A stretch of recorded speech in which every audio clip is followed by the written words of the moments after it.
একদম পাটুলির দিকে নজর রাখি। সরাসরি অয়ন ঘোষাল রয়েছেন বিতান অধিকারীর বাড়ি থেকে। এই বিতান অধিকারী, পেহেলগাঁয়ে যে 26 জন নিরীহ পর্যটকের মৃত্যু হয়েছে তার মধ্যেই একজন বাংলার বিতান অধিকারী, তার বাড়ি থেকে অয়ন ঘোষাল আমাদের প্রতিনিধি রয়েছেন আমাদের সঙ্গে। অয়ন, আজকের ভারতের এই জবাব বিতান অধিকারীর হয়েও তো জবাব।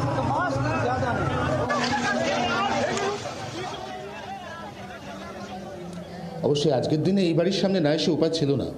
তার কারণ হচ্ছে যে সিঁথির সিঁদুর মুছে গিয়েছিল, যার প্রতিবাদে প্রত্যাঘাত, যার নাম অপারেশন সিন্দুর, সেই বিতান অধিকারী স্ত্রী সোহিনীর বাড়ির সামনে এই মুহূর্তে আমরা দাঁড়িয়ে আছি। তবে এখনও পর্যন্ত আমরা যেটা খবর পাচ্ছি সেটা হচ্ছে বিগত প্রায় 5 থেকে 7 দিন ধরে সোহিনী অত্যন্ত অসুস্থ। তিনি খুব একটা বেরোচ্ছেন না বাড়ির বাইরে, কারোর সাথে তেমন একটা কথা বলছেন না।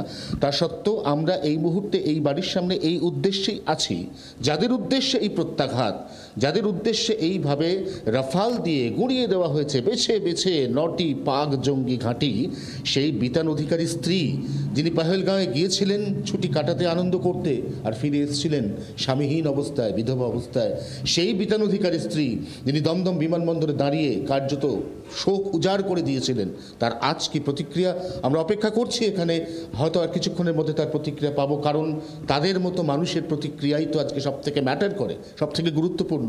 তার কারণ যে অপারেশন চালানো হয়েছে তার নাম অপারেশন সিন্দুর।